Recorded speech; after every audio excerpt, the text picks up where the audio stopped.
Hello, Bill Mitchell Academies community. This is Bill Mitchell, the founder of Bill Mitchell Academies, and he is the trainer of the trainers. He's been a mentor and coach to so many people. He has 60 years of home building, real estate, sales, marketing training. I mean, the list goes on. And with all that experience, he's helped people grow and build their businesses to great degrees. So he's been on here giving his advice recently. And for those that don't know who I am, I'm Shayna. I'm his granddaughter, and I'm here to pick his brain a little bit more about a couple things that he said that really stood out to me. And the one I want to talk about today, it's something that stood out to me not only because of where I am in my life. I'm a recent college graduate. I say recent because it's been about 2 years, but it's something that I thought my friends would really benefit from hearing. So he said something, and it made me think of, we're a year or two out of college, and a lot of people, they go to college and they think they know exactly what they want to do, and once they graduate and they get in that first job, it's kind of a slump, and we're not really sure where to go, and there's a lot of fear and frustration through all of that. So you said something a while ago. You said no job is too small. So I just want you to elaborate a little bit more on that and what that means to you. Okay. By that I mean that as I went back through my career, as I talked to the people that were around me and grew with me, the ones that succeeded really believed in the fact that there was no job too small. By that I mean, if a wastebasket needs dumping and you're the first person in there, it's not too big a deal to do. It's not too big a deal to take a job in the mailroom. There are a lot of people that we know, and I've known a couple, that went from the mailroom to the boardroom. And when too often I think a lot of young people, and I have to talk about the young people in my history. I'm not one to put labels on different age groups because there's all different types that come through. But the ones that succeeded were the ones that felt that any job they could get was a place to start. Too many times, some of the kids come out of college and they think they deserve a job at a management level or a pay stub that represents something that someone's been in business for many years. And the reality is, sometimes you have to start at the bottom and take that first job. I know that there are people that on the road today that have been in business for a while, got laid off, and they refuse to take a job that's beneath them. There were many times that I took jobs that I thought I had more skill and talent than that job required at that time. But by golly, I took the job because it's rule number one is you want to eat. And if you want to eat, you got to take a job. That's awesome. And as someone that's hired a lot of employees, and by hiring them, you also have to fire them. When those people, your employees, they do those small jobs, like you said, emptying the waste bin, or you've mentioned carrying, the Sparkletts water, opening the door for people, those little things, what does that tell you about those employees? Well, it tells me that they have the mentality that no job is too small, that they're willing to do what needs to be done to succeed. Sometimes we have to do things we don't want to do. Sometimes we have to do things in a time period that doesn't suit our particular fashion. Sometimes we do a job that we think is beneath our skill level. But the people that I've hired and that I've looked at, I have a phrase that I like. It's called, I don't look at the dog in the fight, I look at the fight in the dog. I'm looking for people who are competitive, people who are compatible, adaptable, and accountable. Those three, and I call it the ability syndrome. If you're adaptable, if you have the compatibility to get along with people, and you're willing to be held accountable and responsible for the task, no matter how small. In fact, the smaller it is and the more you're compatible and adaptable and accountable, the better employee you're going to be long time. And that oftentimes you'll hear me say, and you've probably heard me say, Shana, that when I hire somebody, I look for the athlete. And by that, I don't mean a football player, baseball player, or basketball player.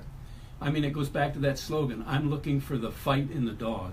Someone that shows commitment, determination to make things, and dedication to grow. Awesome.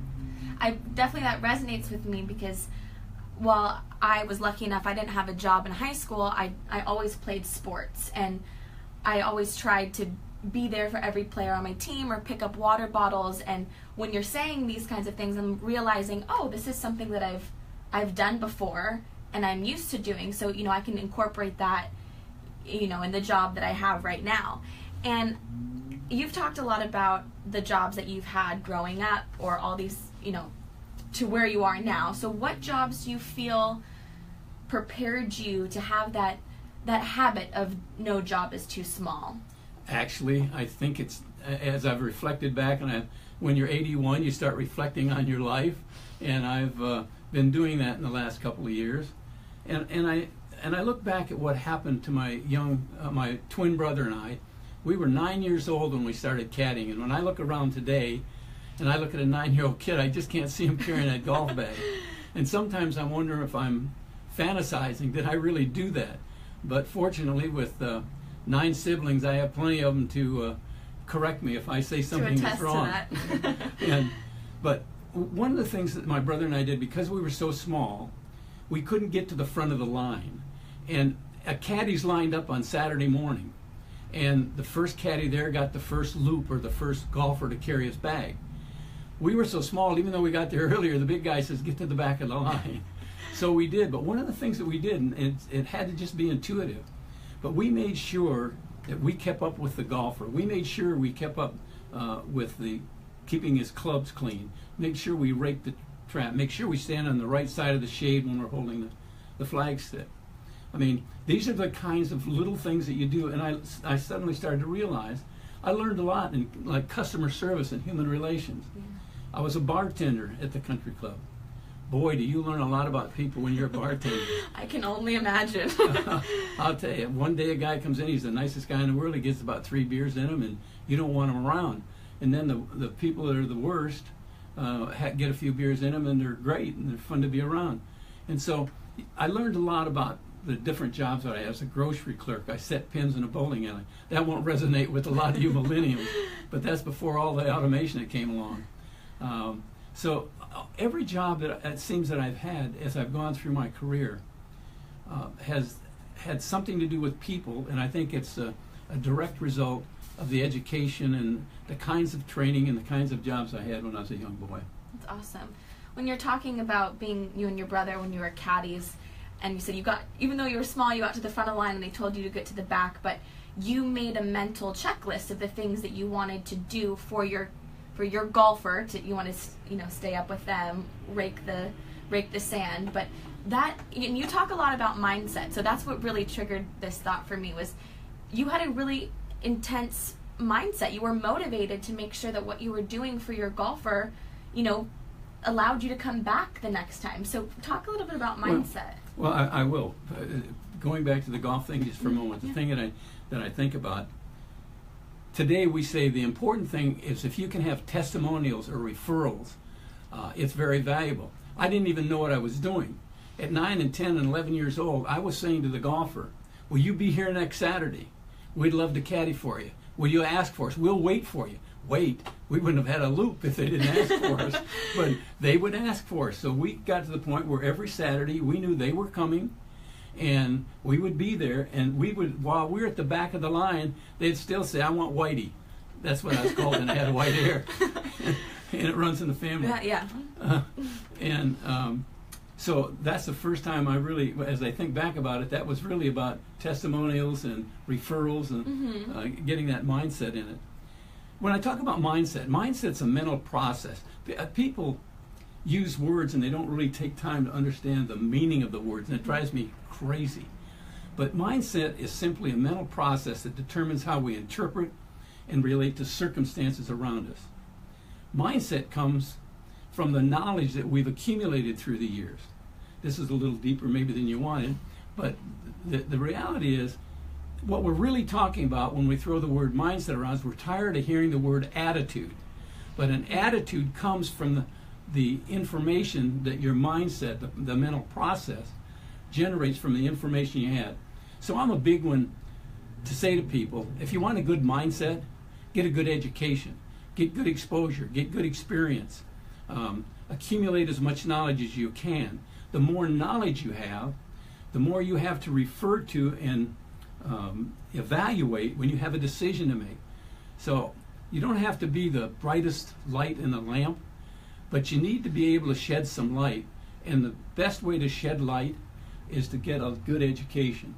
And I don't necessarily think that it has to be at the university. I think that's an advantage if you can do that. But the trades, I mean, my goodness, most of the people that want to have a great education end up having the plumber come out, having the electrician come out. So electricians and plumbers can make a lot of money. So I don't care what field people choose, just learn as much as you possibly can about what you want to accomplish. That's awesome. So when you're caddying and you're doing all the small things to make sure you get the referrals for the next, you had this mindset of that you wanted this job. You wanted the job the next weekend. So what are 3 things we can do right now if, you know, doing the small jobs may not be a habit that we're used to or a habit we want to build? What 3 things can we do to get ourselves in the mindset to do those small jobs, to want to do those small jobs? What do we need to think about? Well, whether it's a small job or a big job, I have a saying, don't dress for the job you have, dress for the job you want. So if you're at the bottom of the line, you don't want to dress like the bottom of the line. You want to dress for the next job up you want. And so that, to me, that's one thing that I think people tend to. I know we used to have casual Fridays in a company that I worked for, and we had to change them because too many people didn't know the difference between casual and sloppy. And so I think that it's always important to recognize that you're on stage. Whatever job you have, you're on stage. Mm-hmm. And especially if you're in sales or meeting the public, how you dress is extremely important. What you know is critical, no question about it. But how you look, that first impression, and that continued impression.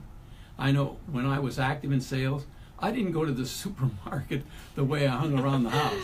If I had to go to the grocery store, I went in and got my hair straightened out or buried it under a cap, but was always conscious of appearance, and people underestimate appearance. Mm-hmm. So I think that's a key element. I think probably being open to constructive criticism, inviting constructive criticism. It's difficult, for sure. It's difficult. Mm-hmm. But I'll tell you what, I wouldn't work for a boss that, I have a saying, no true relationship can exist when honesty is inhibited by the fear of the consequences of truthfulness. I love that saying. And I wouldn't work for somebody that I was afraid to tell them that they were wrong, or that maybe we should do it another way. I would ultimately do it however they wanted, obviously. Mm-hmm. But if you've got a boss or a working environment that you're afraid to speak up and you know you're right, I'll tell you, one of 2 things will happen. You'll be a miserable individual. Well, 3 things. You might get fired for telling them, or you might get respected for the fact that you took the extra mile and took the risk of sharing with them something that you thought should be changed. That's awesome. Thank you so much. Well, you're more than welcome. So we talked a little bit about mindset, and mindset's something huge for my grandfather. And if you'd like to hear more about what he has to say about mindset, or he has something that he calls mindset memos, and they're little PDF forms that you can download straight from an email that we'll send you that just help you just realign with what your focus is for the week, whether it's motivation. I'm definitely going to be more motivated to do the little jobs and dress for the job I want and be able to have candid conversations with the people that I'm working with. So thank you so much. And if you'd like to receive more of those mindset memos that we've been talking about, just click on the link above and sign up. So thank you so much for joining us. Thank you, Shana. And we'll see you guys soon. Bye-bye.